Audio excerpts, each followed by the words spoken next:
আসসালামু আলাইকুম। সবাই কেমন আছেন? আশা করছি সবাই ভালো আছেন। আলহামদুলিল্লাহ আমরাও অনেক ভালো আছি। আজকে ডেইলি ব্লগ নিয়ে আমি আবার চলে এলাম।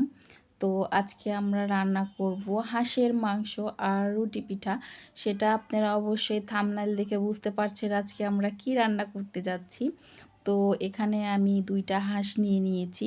আর আমার অপোজিট সাইডে হচ্ছে রুটি পিঠা বানানো হচ্ছে। তো আমি ওগুলাতে আর দেখাইনি, ওগুলো সবাই কম বেশি পারে। তো আমি এটাই ছোটোখাটো একটা ভিডিও নিয়ে আসলাম, তার জন্য আমি একটুখানি করে দেখিয়ে দিচ্ছি। তো আমি হাঁসের মাংস কিভাবে রান্না করি।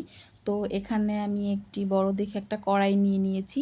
তো এখানে আমি পর্যাপ্ত পরিমাণে তেল দিয়ে দিয়েছি। তো তারপর আমি পেঁয়াজ বাটা দিয়ে দিয়েছি কিছুটা।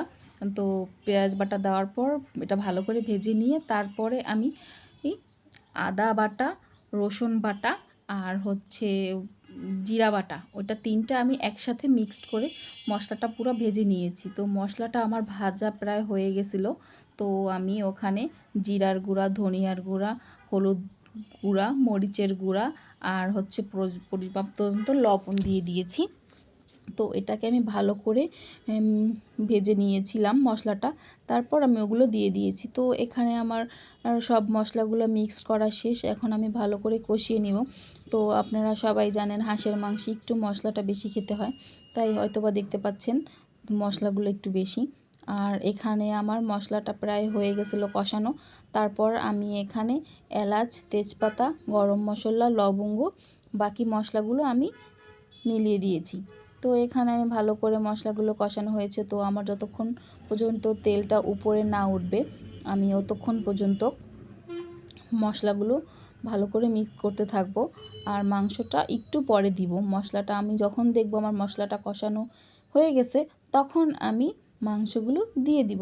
এই তো আমি ভালো করে নেড়ে নিচ্ছি আর একটু পরপর চেক করছি যে আমার মশলাটা হয়ে গেছে কিনা। প্রায় আমি ৪৫ মিনিটের মতন এই মশলাটাই শুধু কষিয়েছি। তো আমার কাছ থেকে সবথেকে ভালো লাগে যত মশলা কষাবো আমি, আমার মাংসটা খেতে অতটা ভালো লাগে। এই তো আমার মাংসগুলো এখানে আমি 2টা হাঁস নিয়ে নিয়েছি আর আমি একটু একটু করে সবগুলো দিয়ে দিলাম। আমি এখানে ভালো করে মশলাগুলো এখন মিক্স করে নেব। আর আমি হাঁসের মাংসে কোনো ঝোল রাখবো না, খুব সীমিত, মানে গা মাখা ঝোলটা থাকবে। ওটা দিয়ে রুটিটা খেতে খুব টেস্ট। আমি যখন ভিডিওটা এডিটিং করছি আমি বুঝতে পারছি না আমি আবার খাবো কি না। আমার খুব খেতে ইচ্ছে করছিল। আর রান্নাটা অসাধারণ, এক কথায় যে এত ভালো লেগেছে তা বলার বাহিরে। সবারই জানি বাসায় শীত শেষ, এখন প্রায় গরম চলে এসেছে।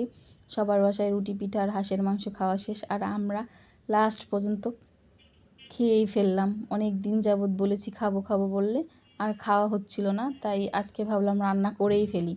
এই তো আমার হাঁসের মাংসটা পুরো কষানো শেষ। দেখতেই পাচ্ছেন, লুকটা দেখেন একবার।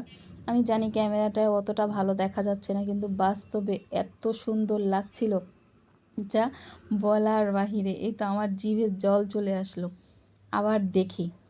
তো কার কাছে কেমন লেগেছে রান্নাটা কমেন্টে জানাবেন। আর আজকের ভিডিওটা এই পর্যন্ত কি। আল্লাহ হাফেজ।